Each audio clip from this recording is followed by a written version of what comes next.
broccoli, and breast. Konting toyo lang guys. Oh,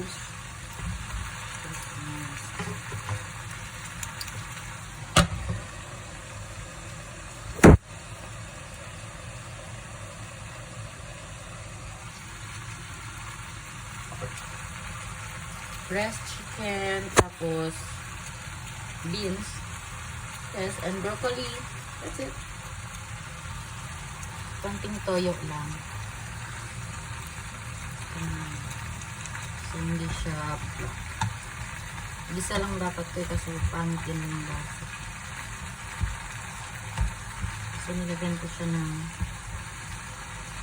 salt, pepper, and little bit of salt. Tsaka,